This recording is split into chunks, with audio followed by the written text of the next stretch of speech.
The meteor, originating from the far reaches of space, streaks through Earth's atmosphere, destined for an unremarkable desert in Arizona. Nearby, Wayne Gray, an enthusiastic but inexperienced firefighter in training, diligently practices a rescue drill with a mannequin. His routine is abruptly interrupted as he notices the fiery, celestial object hurtling toward him. Panic overtakes him, and he sprints away, only to watch in dismay as the meteor crashes with explosive force, obliterating his car in the process. The next morning, Ira Kane, a biology professor, delivers a lecture to his class. Meanwhile, Harry Phineas Block, a geology professor and volleyball coach, receives news of a meteor crash in the Arizona desert. Intrigued, he shares the information with Ira during lunch and persuades him to visit the crash site together. Harry, acting as a representative for the U.S. Geological Survey, has been tasked with inspecting the meteor crash site. Upon arriving with Ira, they encounter Wayne Gray, still shaken from the previous night's events. They advise him not to leave town before climbing into the crater. Descending into the cave where the meteor has embedded itself, they find two local police officers casually taking photos with the otherworldly object. After the police officers leave, Harry attempts to extract a sample from the meteor and notices a strange blue liquid oozing from it. Collecting both a rock and a liquid sample, the two return to their lab for analysis. While Harry departs to tend to other responsibilities, Ira dives into the examination. To his astonishment, the blue liquid contains single-celled organisms that are rapidly multiplying. Ira discovers that the organisms possess 10 DNA base pairs, unlike the 4 found in all earthly life forms. The following day, he meets Harry during a volleyball game to share the groundbreaking revelation. Curious, Harry accompanies Ira back to the lab. To their amazement, the single-celled organisms have already evolved into multicellular life forms, showcasing an unprecedented rate of evolution. Ira and Harry realize that 200 million years of evolution have occurred within mere hours. Meanwhile, Wayne, exhausted and struggling, fails his firefighter test.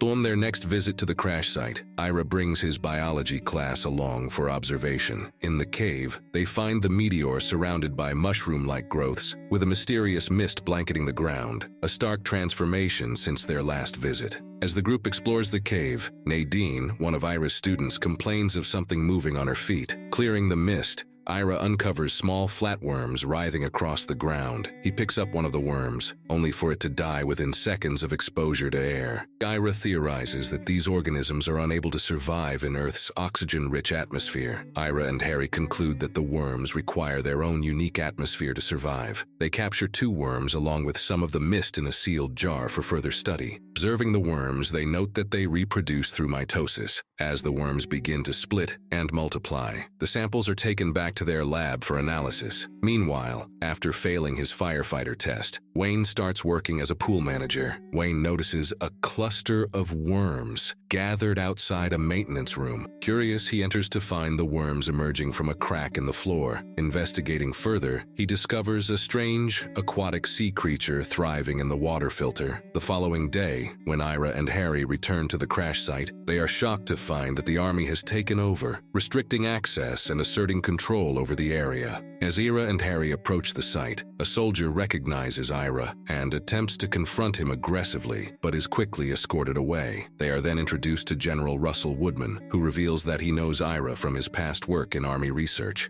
The general explains that the Army became aware of the crash site after monitoring Ira's computer, indicating they've been tracking his research. Allison Reed, a senior researcher from the CDC, arrives at the crash site, further intensifying the military presence. Ira and Harry are informed that any future research will be strictly under government control. Ira insists on being included in the study, but General Woodman dismisses him harshly, calling him a disgrace and telling him he should be banned from any scientific work, preventing him from accessing the research labs. Ira takes the government to court, seeking access to the research on the meteor and its discoveries. During the hearing, it is revealed that Ira was once a top researcher, but was dismissed in 1997. The reason for his dismissal was his development of an anthrax vaccine that resulted in severe side effects, including paralysis in 140,000 soldiers, ultimately leading to his fall from grace in the scientific community.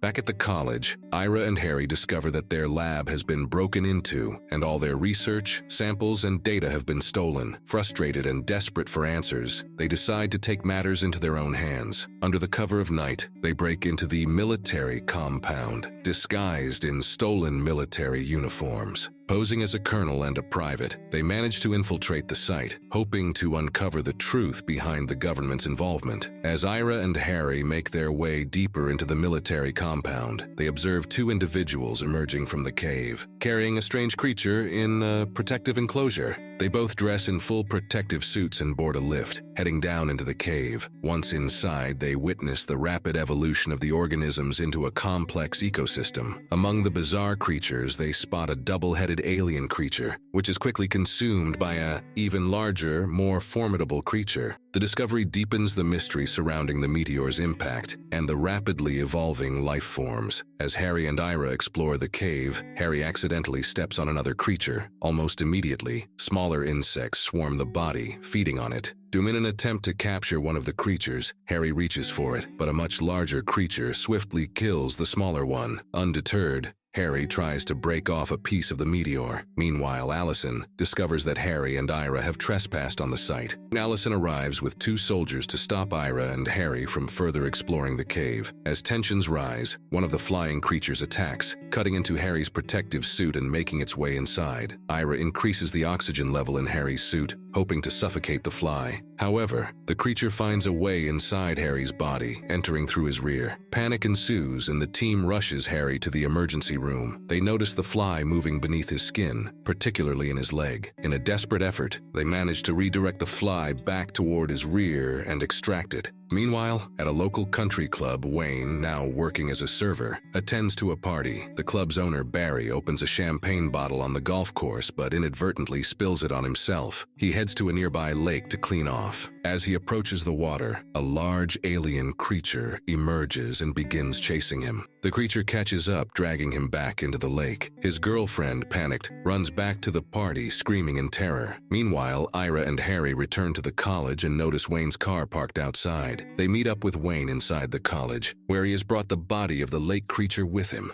Wayne explains that he chased the creature to land, but it died from suffocation. Meanwhile, at a random house, a group of women notice dead bugs scattered on the floor. When they open a closet to investigate, they are shocked to find a dog-like creature inside. The creatures attack one of the women, but it dies from suffocation. Ira meets with Allison at her hotel, where he urges her to take immediate action against the aliens, as they are rapidly adapting. Allison assures him that they will handle the situation. Later, Ira, Harry, and Wayne sit down for a meal at a diner. They visit the house where the dog-like creature attacked. While Wayne waits outside, Ira and Harry investigate the scene, noticing a crack in the closet that could be the creature's point of entry. Suddenly, Wayne calls them outside, where they are confronted with a shocking sight. Hundreds of flying creatures, all suffocating. Harry informs Ira that the cave where the meteor crashed is part of an extensive cave system, which the aliens are using to navigate through the city. As they continue observing the creatures, they witness one give birth and die after. To their surprise, the newborn alien has adapted to breathe in Earth's oxygen atmosphere, signaling that the creatures are evolving rapidly to survive in their new environment. As the creature flies away, they chase after it. They catch up with it at a shopping mall, where the creature snatches a woman and soars through the air, terrorizing shoppers. The trio quickly grabs some guns from a nearby store, preparing to confront the creature. Wayne notices a microphone and begins making strange sounds into it. When it doesn't work, Wayne starts singing, which finally gets the creature's attention. As Wayne continues singing, the creature responds, drawn to the strange sounds. In the chaos, Harry manages to rescue the woman it had been carrying, while Ira takes the shot, successfully killing the creature. With the threat neutralized, news channels across the city begin reporting on the alien creatures and the strange phenomenon surrounding the meteor crash. Governor Lewis arrives at the crash site, where Allison briefs him on the escalating situation. She explains that the alien ecosystem is evolving at an alarming rate, overtaking the city in just 3 days, Arizona within a week, and the entire country within 2 months. Ira, Wayne, and Harry enter the room. As the group begins to argue, Governor Lewis steps in, demanding a solution to the escalating crisis.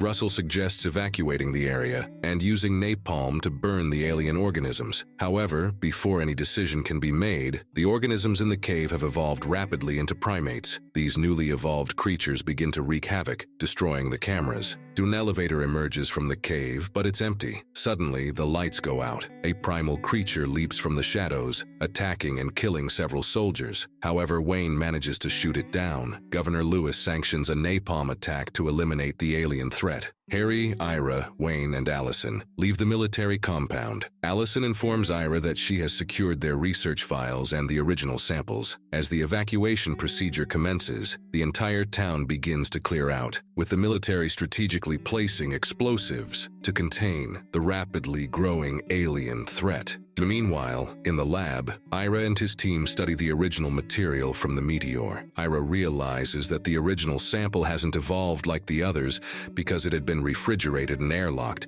preventing any interaction with the environment that would allow it to metabolize. While discussing this, Harry, casually smoking a cigarette, carelessly tosses a burning matchstick, which lands in the original blue liquid. To everyone's shock, the liquid begins to rapidly evolve, transforming into a terrifying creature with tentacles. Ira quickly deduces that the liquid from the meteor had been dormant in space for an unknown period. Upon impact with Earth, the intense heat from the meteor's crash triggered the rapid evolution of the organisms. Heat acts as the catalyst for their evolution, and the impending napalm strike by the military could make the situation even worse. The napalm, instead of containing the creatures, could potentially accelerate their evolution, creating an even more dangerous scenario. As Ira looks at Allison's t-shirt, which displays a periodic table, he suddenly notices a crucial pattern. He recalls that carbon-based life forms, like humans, are vulnerable to arsenic poisoning. He theorizes that the aliens, being nitrogen-based life forms, must be vulnerable to selenium. Needing 500 gallons of selenium, they remember that the active ingredient in the Head and Shoulders shampoo is selenium sulfide. They pour the shampoo into the firefighter truck arranged by Wayne.